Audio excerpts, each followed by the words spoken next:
Bütün dünya ölkələrində, Rusiyanın özündə də başqa dildə dövlət məktəbləri ola bilməz, yoxdur.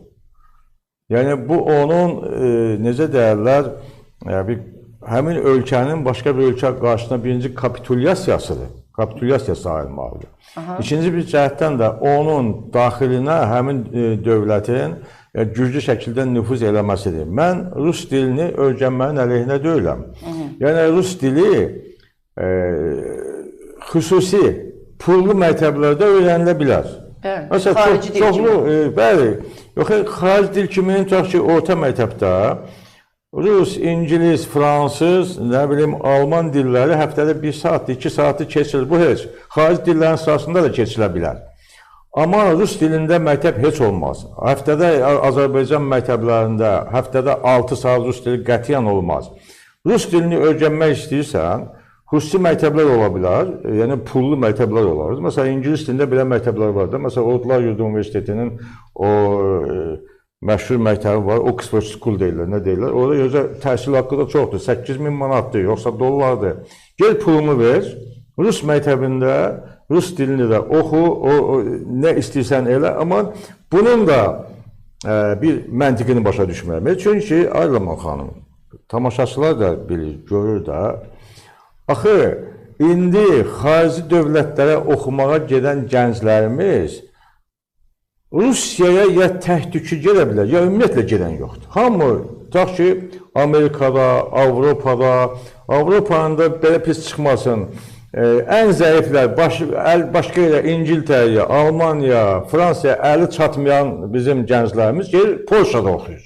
İngilis dilində oxuyur. Axı, bu rus dilinə, bu valideynlərin də, bu hökumətin də belə qucaq açması, həvəslə gedib o, tutaq ki, 10 il, 11 il rus dilində bu valideyn istəyir ki, uşağı burada rus dilində oxusun, valla billah heç bir məntiqi yoxdur. Yəni, SSR-nin vaxtı olsaydı, imperiya vaxtı olsaydı, fikirləşəcəyik ki, burada açıq da SSR-nin vaxtında, deməli, 92-ci ilin o, Allah rəhmət eləsin, yeri gəlmişdən Əbülfəz Elçibəyə bu test qəbul imtahanlarını keçirdi. Ondan qabaq çox negativ hallar vardı, rüşvətxorluq vardı. Valideynlər fikirləşə bilirdi ki, Azərbaycanda rüşvətlə də ali məktəbə qəbul. Amma uşağım gələcək Rusiyada, yəni pulsuz təhsil olacaq, öz savayı ilə gələcək. Buna görə uşağım rus dilində bilsin, geçsin, bunu mən başa düşərdim. Artıq bu şey yoxdur.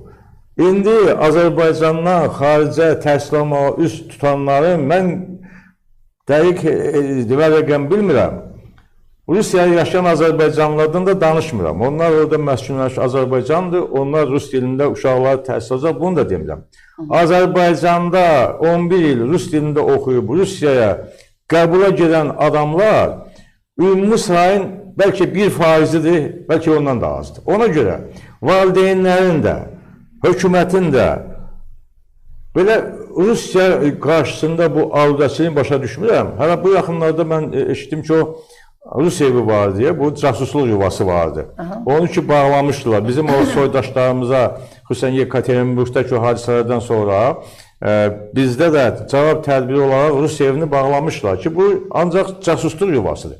Bu yaxınlarda eşitdim ki, onu yenidən açmaq istəyirlər, ya açıblar, bilmirəm. Yəni, yenidən də, yəni bunlara bir tərəfdən biz imperiyanın caynaqlarından xilas olmağa can atırıq. O bir tərəfdən də yenidən bax, o hörümçək toruna girməməliyik. Bu, Rus evi də, Rus məktəbləri də, düz deyə Azərbaycanlılar təhsil alır, onlar deyir ki, yox, mənim övladlarım vətənpərvərdir, filandır, beşməkandır. Mən hamıya o cür pis yanaşmıram. Qoy vətənpərvər olsun. O 400 məktəbdə oxuyanların qoy 90% vətənpərvər olsun. Axı 10%, 5% də kifayət edir ki, onların içərisindən o verbovka deyirlər də, cəlb edilmədə. Onların içindən cəlb olunur. Hazır kəşfiyyatçılar, hazır casuslar da Hüseyin xeyrinə. Bu, ümumiyyətlə, bütün konstitusiyaya görə də, bütün dövlətlərin qanunlarına görə də, bu dövlətin ərazisində başqa dildə hökumət məktəbləri ola bilməz. Ayaz Salayev deyir, olmalıdır. Ayaz Salayev çox şey deyir. Daha onun deməklə deyir ki, dünya ölkələrinə baxın. Başqa dildə Rus məktəbi, İngilis məktəbi, Fransız məktəbi ola bilər, amma pullu məktəb. Qardaşım, o pul qazanmaq istəyən bir adam Həsən Hüseyn Məmməd də o dildə məktəb açar, orta məktəb açar, gəl pulunu ver, uşağın orada oxusun. Mən bunun əleyhinə deyiləm. Söhbət dövlətin maliyyələşdirdiyi, Təhsil Nazirliyinin nəzdində olan məktəb başqa dildə ola bilməz. Bunu bir yolluq Azərbaycan vətəndaşları da başa düşsün. Hökumətimiz də bu cür şeyə getməsin. Yəni belə güzəştlərə getməsin. Olmaz. Mən rus dilinin əleyhinə deyiləm. Rus dilini də bilməlisən. Elə birinci düşmənin dilini bilməlisən. Erməni dilini də bilməlisən. Avropa dillərində İngilis, Alman, Fransız dillərini də bilməlisən. Bütün dünyaya gedəndə özünü sərbəst hiss eləmək üçün, tutaq ki, o mətbuatı oxumaq üçün burada olmadı, işin alınmalı, gelirsən xaricdə bir iş axtarmağa, bu dilləri bilmək ən əsası da, İngilis dili bilmək çox vacibdir. Amma təkrar deyirəm, Azərbaycanda dövlətin maliyyələşdirdiyi başqa dildə məktəb ola bilməz. Bu konstitusiya, qanunlara ziddir. Təhsil rus dilindən də getmir, heç fransızca, İngiliscə də olmaz. Dövlət bunu maliyyələşdirməməlidir.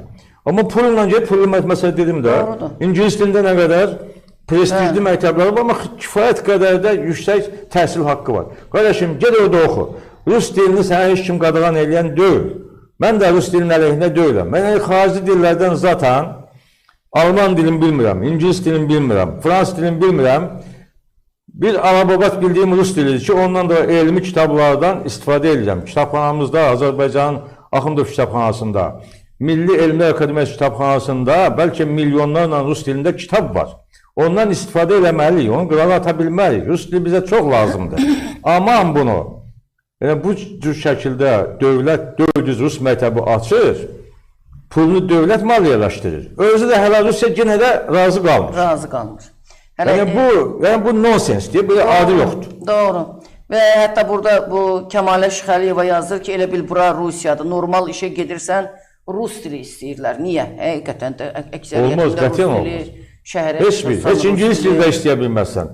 Yəni, burada Azərbaycan dövlətinin ərazisində işləmək üçün Azərbaycan dilini bilmək kifayətdir.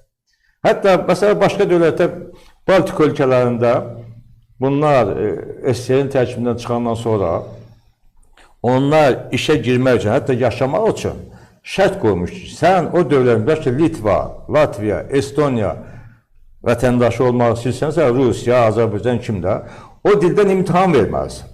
Müsbət qiymət almalısan ki, oranın vətəndaşı olasan, orada işləyə biləsən. Ölkənin dilində, bir nömrəli ölkənin dilidir. Nəinki rus dilini döyəcəklər, vallah, belə dəhşətdir, SSR-nin vaxtındakı məktəblərdən indi daha çoxdur. Hələ onunla bizim siyasətçilərimiz oradan gələn elə Jirinovskiya deyirlər ki, fəxrdən deyirlər ki, Azərbaycan yeganə ölkədir ki, rus dilli məktəblərin sayı nəinki azalmayıb, hətta çoxalıb. Burada fəxr eləməli bir şey yoxdur. Onunla hələ bunlar bizə, yəni belə bu faktordan bizə hörmət qoymaq əvəzinə, deyirlər Azərbaycanda nə desək eləyir, bu məzlum, yazıq bir ölkədir, yazıq bir millətdir, nə deyəcək onu da eləyəcək. Buna hörmət göstərmək heç lazım deyil. Onlar onu sui-istifadə edirlər, o faktdan da.